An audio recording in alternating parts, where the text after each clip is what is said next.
Hello কবুতর পাগল ভাই বন্ধুগণ, আসসালামু আলাইকুম। আজকে আপনাদেরকে এই যে একটা মেডিসিন দেখাইতেছি, এটা হলো রেনাইস্প্রিন। এই রেনাইস্প্রিন মেডিসিনটা কেন আমি আমার কবুতরদেরকে খাওয়াই আর এটা খাওয়াইলে আমি কি ধরনের রেজাল্টটা পাই সেটা আপনাদেরকে জানাবো।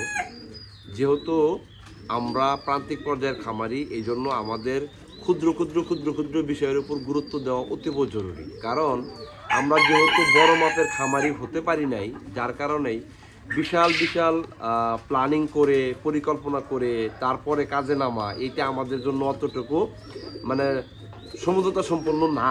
এই জন্য প্রান্তিক পর্যায়ের খামারি আমরা যারা আছি তারা ছোট্ট ছোট্ট ছোট্ট ছোট্ট কাজগুলো অনেক বেশি করে প্রায়োরিটি দিয়ে ওই কাজগুলো করার চেষ্টা করবো। ইনশাল্লাহ আমি মনে করি সর্বোচ্চ একটা রেজাল্ট বের করতে পারবো। দেখেন, গরম চলে আসতেছে, রাইট? তো এই গরমের ভিতরে আপনি কিভাবে আপনার কবুতরগুলোকে সুস্থ রাখবেন, তো তার জন্য কি প্রয়োজন দেখবেন। এই গরমের ভিতরে এই সন্ধ্যার পরে ঠান্ডা পড়ে এবং সকালবেলা পর্যন্ত ঠান্ডা থাকে, তারপরে সারাদিন দেখবেন যে গরমের তাপমাত্রা বেড়ে যায়। তো এই সময়টা ধরে সাধারণত কবুতরের উপরে একটা ধকল পড়ে, যেই ধকলের কারণে কবুতরগুলো জ্বরে আক্রান্ত হয়। হ্যাঁ, জ্বরে আক্রান্ত হইলে কিভাবে বুঝবেন? জ্বরে আক্রান্ত হইলে আপনার কবুতরগুলোর যে পায়খানা হবে, পায়খানার কালারটা অধিকাংশ সময় সাদা চুনা পাতলা পায়খানা হবে। কথা স্পষ্টভাবে বোঝার চেষ্টা করবেন। আমি যে কথাগুলো বলি, এই কথাগুলো যদি আপনি একটু ভ্যালু দেন তাহলেই দিন শেষে রেজাল্ট বের করতে পারবেন, আর যদি ভ্যালু না দেন তাহলে দিন শেষে রেজাল্ট পাবেন না ভাই।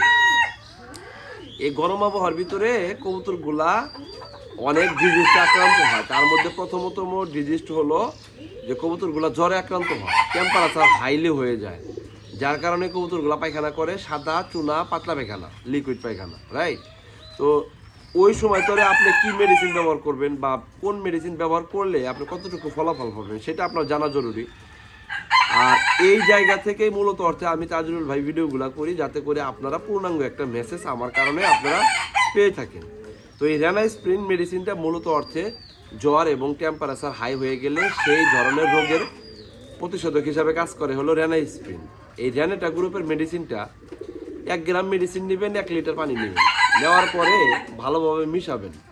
মেশানোর পরে আপনি ন্যাচারালি যেভাবে খাবার দেন, যে নিয়মে যে সময় খাবার দেন খাবার দেবেন। খাবার দেওয়ার 5 থেকে 10 মিনিট পরে এই ওষুধ মিশ্রিত পানিটা আপনি কবুতরদেরকে নর্মালি দিয়ে দিবেন।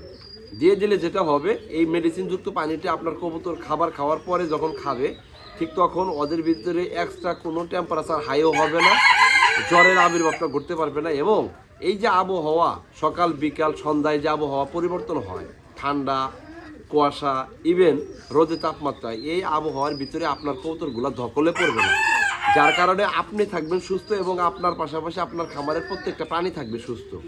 এই সুস্থতার পাশাপাশি কিন্তু পর্যাপ্ত লেভেলের প্রোডাকশনটা আপনি বের করতে পারবেন। যখন আপনার প্রাণীটাকে সুস্থ রাখতে পারবেন, ঠিক তখন সুস্থ প্রাণী থেকে সুস্থভাবেই কিন্তু আপনি প্রোডাকশনটাও বের করতে পারবেন। তো এই চিন্তা চেতনা থেকে ছোট্ট একটা ভিডিও আপনাদের সামনে নিয়ে আসার চেষ্টা করলাম। আশা করি ভিডিওটা যদি আপনি দেখে থাকেন এবং কি বুঝে মেনে চলার চেষ্টা করেন, ইনশাআল্লাহ আমার মতো করে আপনিও রেজাল্টটা বের করতে পারবেন। সকালবেলা সবাইকে রমজানের মোবারক জানিয়ে আজকের মতো এখানে বিদায় নিতেছি। নতুন কোনো ভিডিওতে আবার আপনাদের সামনে আসবো ইনশাআল্লাহ। ভালো থাকেন সবাই, আল্লাহ হাফেজ, আসসালামু আলাইকুম।